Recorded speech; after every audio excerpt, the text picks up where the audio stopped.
One night in August of 1986, villagers in a tiny rural town in West Africa heard a loud booming sound coming from outside. Most of the villagers thought this sound was thunder, others had no idea what it was, but the noise seemed insignificant. Little did they know, that sound was actually a death sentence. They just didn't know it yet.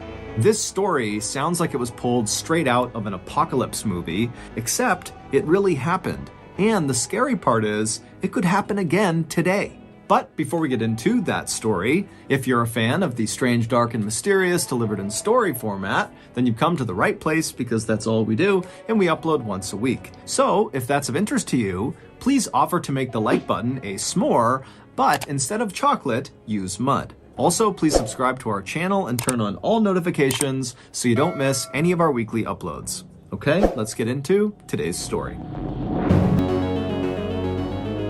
Before sunrise on August 22nd, 1986, a man named Ephraim Che woke up feeling groggy and confused. As he lay in his bed inside of his small mud brick house perched up on a cliff, he tried to remember what happened the night before. He didn't know why, but he knew, something happened last night. I gotta remember it. But as he lay there kind of jogging his memory, he felt like there were holes in his memory, like he couldn't quite piece together what had happened the day or night before. However, there was one thing he distinctly remembered about the night before, and that was at some point he had heard one really loud boom of thunder outside. And Ephraim, kind of somewhere in the back of his mind, had thought, oh, it's gonna rain tonight, and maybe when I wake up it'll still be raining. And then Ephraim, no matter how hard he focused, he couldn't really remember how much time passed after hearing that booming sound and then getting in his bed the night before. But at some point he remembered being in his bed and feeling kind of sick. And that was it. That was his whole memory of the night before. And so that morning, August 22nd, when Ephraim has suddenly woken up feeling confused, he rolled over and he looked out the window right nearby his bed, and he looked outside and he saw the sky was clear and the grass was totally dry. There was no indication that it had rained anytime recently. And so Ephraim is thinking to himself, something is definitely off here, but I just can't get my mind right. And so finally, Ephraim just sits up in his bed, he swings his legs out of his bed onto the ground, he stands up and practically falls over once he's on his feet. But he eventually gets himself back up, kind of steadies himself, and then he thinks, okay, I need to go check on my 4 kids and make sure they're okay. But the second Ephraim began to move in his house, it was like his body didn't obey his mind. Because moments later, instead of checking on his kids, Ephraim had wandered out his front door and was just standing out in front of his house, just kind of staring off into the distance, having no idea why he walked out there. The village where Ephraim lived was called Nios, and Nios is extremely rural. There's no electricity, there's no running water, and there's no paved roads for miles. The village is actually split into 2 parts. There's Upper Nios and Lower Nios. Ephraim lived in Upper Nios, right near this big, beautiful lake called Lake Nios, but the majority of villagers lived in Lower Nios, which was below the lake. So that morning, after Ephraim kind of found himself standing outside of his hut for no reason, he began looking around in hopes that other people would be out and about in Upper Nios, where he lived, so he could go talk to them and try to figure out what was wrong with him or, what was going on generally. But as he scanned around Upper Nios, he saw there was not another soul anywhere. He was it. He was the only person walking around. So, without giving it much thought, Ephraim decided he would just start walking down towards Lower Nios to try to talk to someone down there. And so he left his hut and he began walking down the hill that would take him to Lower Nios. After Ephraim got about halfway down this hill, right when he was near Lake Nios, he stopped because suddenly he became totally aware of the fact that the world was totally silent. Normally, the baboons in the nearby forest would be barking and insects would be humming and birds would be chirping, but now it was just completely, totally silent. Even the mosquitoes that were a totally annoying constant in Ephraim's life were gone. It was like the entire world had just shut down. And as Ephraim is looking around, wondering what is going on here, he hears off to his right, over near the lake, a woman shrieking at the top of her lungs. And so Ephraim whipped his head in the direction the screams were coming from, and he saw there was this woman about 100 feet away. She was a local, and she was looking right at Ephraim, and she was barely dressed, and she was ripping the rest of her clothes off, and she was just screaming. And so, acting on instinct, Ephraim immediately turned and just started running towards this woman. And as he's bounding towards her, getting closer and closer, he's starting to notice there's these strange shapes on the ground kind of near this woman. But as he was staring at them, he just couldn't quite place what they were. But when he got about 20 feet away from this shrieking woman, he stopped again because he realized the shapes on the ground were this woman's entire family. They were all just laying on the ground as if they were sleeping. And near them was all of their cattle, also just laying on the ground as if they were sleeping. But as Ephraim stared at each of these people and each of these animals on the ground, he saw there was some blood around their noses and their mouths, and he realized no person who's sleeping would be that still. These people are all dead. These animals are all dead. And so standing there, Ephraim turned his attention from the bodies back to this woman who had dropped to her knees, and she was grabbing her father's arm and yanking on it and screaming for him to please wake up. But Ephraim could tell there was nothing she could do. Everyone was gone. And Ephraim knew somewhere deep down that, he's supposed to go over and help this woman or console her. But suddenly this wave of fear came over him. The combination of having no idea what's going on, his mind really wasn't working still, and now seeing all these dead people, it was like he just couldn't handle it.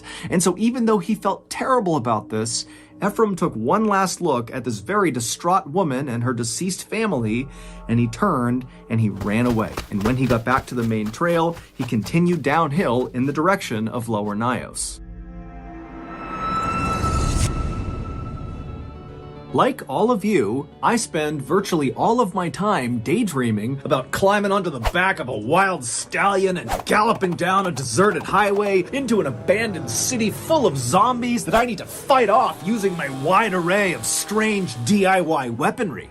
Well, dream no more, because today we can kill zombies for real, digitally, with Doomsday: Last Survivors. And before I show you this gem of a game, I have a surprise for you. Thanks to Doomsday, not only can you now slaughter zombies with me, but also you can win $10,000 in cash prizes. Click the link in the description below and download the game, and you could potentially win some of that money. In Doomsday, which is a zombie survival strategy mobile game, you can choose whatever shelters you want and then go out and recruit the strongest heroes, like Catherine with her amazing spinning chainsaw, and they can lead your squad and defend your base from the endless waves of zombies. Another awesome thing about this game is you can march freely and change your route at any time to attack the enemy strategically. Also, you can join an alliance to explore the world with other zombie hunters. Heck, you might even run into me and Lungy's alliance, and maybe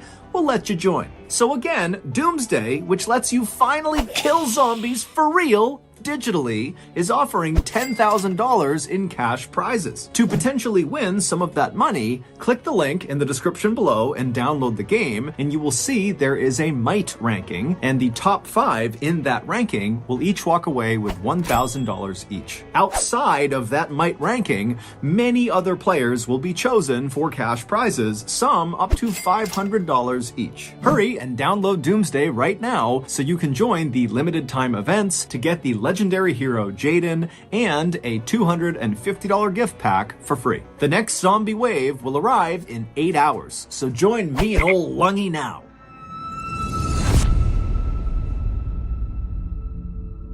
The villagers in Lower Nyos lived in these tiny huts with tin roofs that were closely grouped together, and usually, even early in the morning, Lower Nyos was a very happy and lively place with kids running around and animals walking in the road and music playing. But as Ephraim came down the hill and was within earshot of Lower Nyos, it was deadly silent. And so with panic starting to rise inside of Ephraim, he began to run at full speed, hoping that when he turned the corner and looked down the main road of Lower Nyos, he would see the people he was hoping he would see.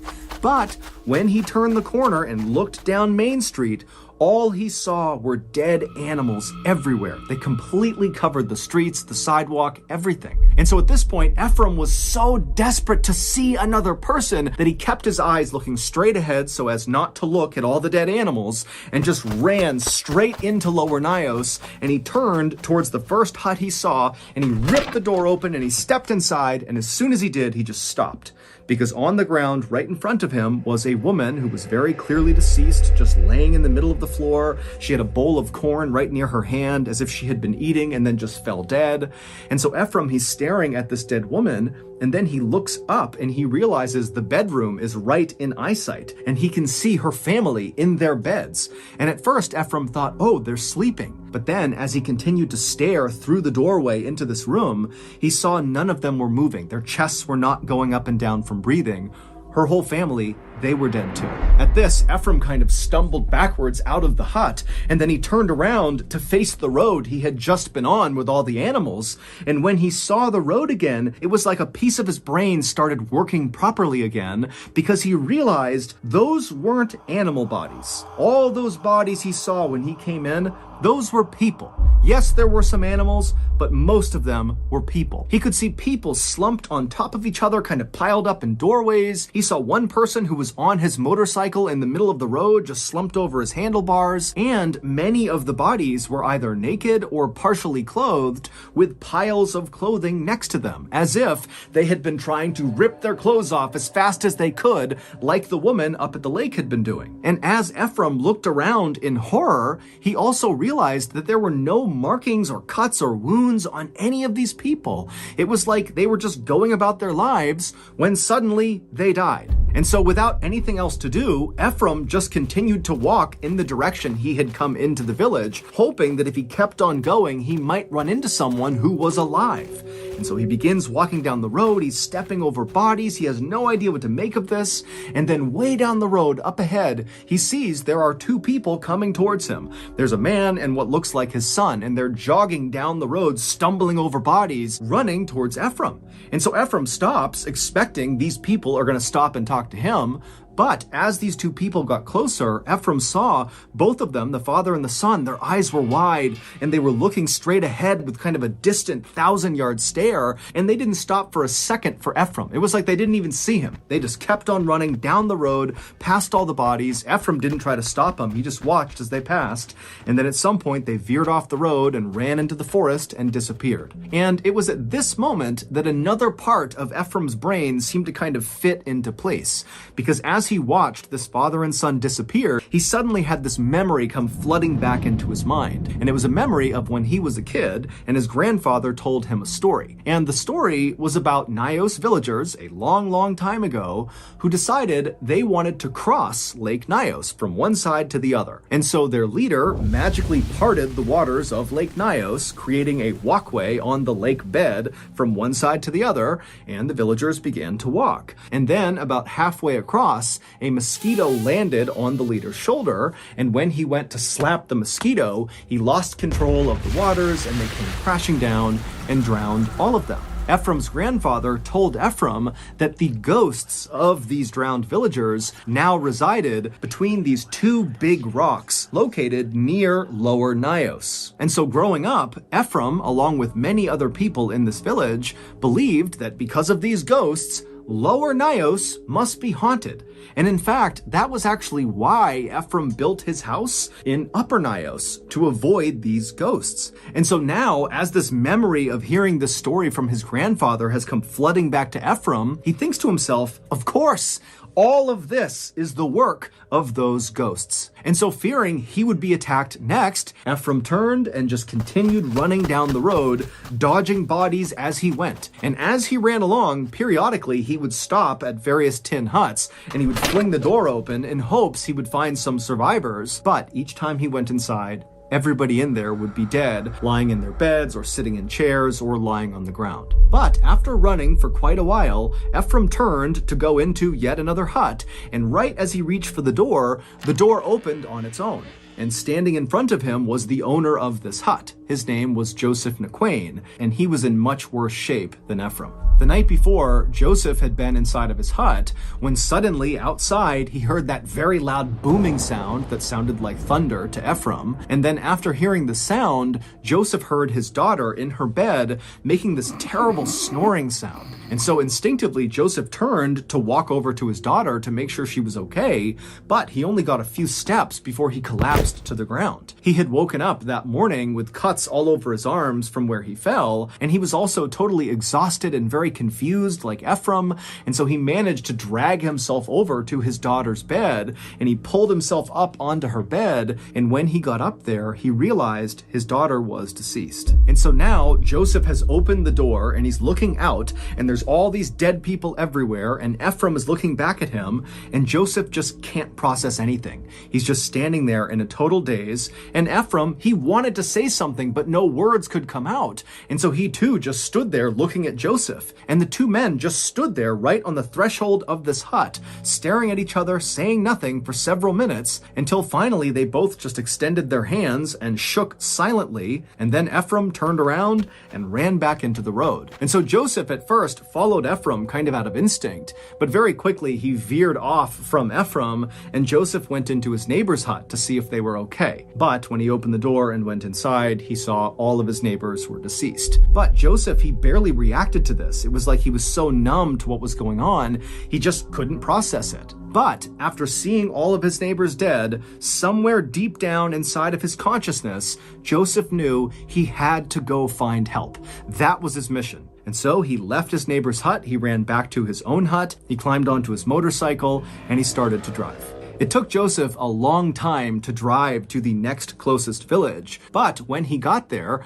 there were people and they were all alive. And so Joseph tried to tell them what had happened in his village, but Joseph just had such a hard time putting his thoughts together that his sentences just didn't make sense. He was kind of incoherent. And then when he did make sense, the things he was talking about, an entire village just suddenly dying, sounded crazy. And so nobody at this other village took Joseph seriously, and so that day, nobody from this other village went to Nios to see what was going on. But the next day, people from this other village did go to Nios, and when they got there, it was exactly as Joseph had said. The whole village was dead. And as authorities would soon find out, it was not just Nios that was affected by this tragic event. Several villages not far from Nios had also suffered mass casualty events on the morning of August 22nd, 1986. And soon, news of these strange mass death events in West Africa were making the news all over the world. And so on August 25th, 3 days after this terrible event, an American scientist named Joseph Devine turned on his TV and saw the news coming out of West Africa. The newscasters were totally baffled about how this could have happened, and no one can figure out what killed these people. And Devine is just staring at his TV in shock, and then he turns, runs to his phone, and he calls his contact at the US government and told them, "You gotta send me to Nios." And because his contact knew Devine's background, he immediately said, "Yes, I'll get you on a flight as soon as we can." Devine and his scientific partner, Haraldur Sigurdsson, arrived in Nios 2 days later on August 27th. When they got there, they saw the military was burying the dead in these huge mass graves, and looking on were the few survivors of this event, like Joseph and Ephraim, along with Ephraim's family. They also survived, as well as other villagers who had come to see what happened. And so as Devine and Sigurdsson kind of maneuver their way through this crowd of very solemn people, they heard them talking about what they thought happened to all these people. And the theories ranged from secret governmental experiments to invisible superweapons to even atomic explosions. Others, like Ephraim, believed this was paranormal, that those ghosts from the drowned villagers had attacked the village. But Devine and Sigurdsson were reasonably sure that none of those theories were correct. They felt like they did know what actually happened because they had actually witnessed a tragedy like this before, but on a much smaller scale. 2 years earlier, and 60 miles south of Nios, in an area called Lake Manoon, 37 people suddenly dropped dead. And Devine and Sigurdsson had been sent out there to try to figure out what happened to these people. And after lots of experimentation, they came up with a theory that explained what happened. And they called it unknown unnatural hazard. They tried to warn people in the area that this could happen again, and in fact, Sigurdsson had written an entire scientific paper about this theory and submitted it to a prestigious science journal, but nobody took Devine or Sigurdsson seriously. What they were proposing sounded made up, it sounded preposterous. But now, in Nios, it looked very much like their unknown, unnatural hazard had happened again. Devine and Sigurdsson would leave the group of people watching this mass burying take place, and they would make their way up the hill to Lake Nios, where they would immediately get to work taking water samples from deep inside the lake. And after capping these samples, the lids began popping off. And that was the moment that Devine and Sigurdsson knew their unknown, unnatural hazard theory had to be correct. Lake Nios is not your typical lake. It is a crater lake, which means it sits inside of a volcanic crater, which is a big, deep, bowl-like pit that was formed from a past volcanic explosion. And because of this volcanic activity, there is carbon dioxide in Lake Nios. A lot of carbon dioxide. Carbon dioxide, or CO2 for short, is an odorless, invisible gas that we actually breathe out when we exhale. Now, if you inhale a little bit of CO2, that won't hurt you. If you inhale a little bit more, like a medium amount of CO2, you could feel dizzy and nauseous, your skin will start to feel like it's on fire, you'll have rapid breathing, it'll be horrible, but you'll most likely survive if you stop breathing CO2. And if you breathe in a ton of CO2, you're dead. The CO2 in Lake Nios had been trapped at the bottom of the lake for as long as anyone knew. But on the night of August 21st, 1986, something happened that caused that trapped gas to be released. Now remember, on that night, August 21st, Ephraim recalled hearing what he thought was thunder outside, and also Joseph would recall hearing a loud booming sound that night. Now, we don't know exactly what that sound was, but it's safe to say that that noise, whatever it was connected to releasing the gas. Maybe it was the sound of a rock slide, and big rocks plummeted into the lake and hit the lake bottom and freed the gas that way. Or maybe it was just an actual volcanic eruption inside of the lake. Whatever it was, when the CO2 was freed, it bubbled to the top like it bubbled and popped off the lids of their sample tubes, and when it reached the top of the water, it kind of formed a cloud above the lake. Now, we can't see the cloud, but you can imagine a big cloud, and then this toxic CO2 cloud kind of rolled its way down the hill towards Lower Nios and other villages in the area. And when this big toxic cloud began coming in contact with people, with animals, and insects, virtually all of them died. As for the few who survived, like Ephraim and his family and Joseph, they were left feeling horribly confused, disoriented, nauseous, totally dizzy from CO2 poisoning. But when they finally were able to get away from Nios and breathe fresh air, the effects of CO2 poisoning wore off and they were okay. This deadly CO2 phenomenon was exactly what happened on a much smaller scale 2 years earlier at Lake Manoon. It was the unknown, unnatural hazard that Devine and Sigurdsson had tried to warn people about.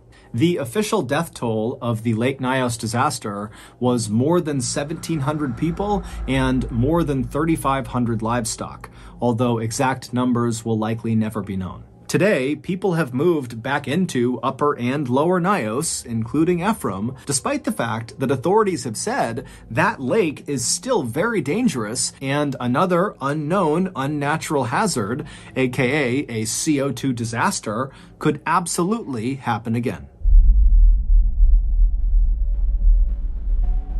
So that's going to do it. If you got something out of this episode and you haven't done this already, please offer to make the like button a s'more, but instead of using chocolate, use mud. Also, please subscribe to our channel and turn on all notifications so you don't miss any of our weekly uploads. We have a podcast called the Mr. Ballen Podcast that puts out brand new podcast exclusive stories on Monday mornings, and on Thursday mornings we upload remastered versions of our best YouTube videos. Again, it's just called the Mr. Ballen Podcast, and it's available exclusively on Amazon Music. Consider donating to our charity. It's called the Mr. Ballen Foundation, and it provides support to victims of violent crime as well as their families. Monthly donors to the Mr. Ballen Foundation Honor Them Society will receive free gifts and exclusive invites to special live events. Go to mrballen.foundation and click on Get Involved to join the Honor Them Society today. We have 2 additional YouTube channels, Mr. Ballen Shorts and Mr. Ballen en Espanol. We post near daily content on TikTok, Facebook, and Snapchat. All of those pages are just called Mr. Ballen. If you want to get in touch with me, please follow me on any major social media platform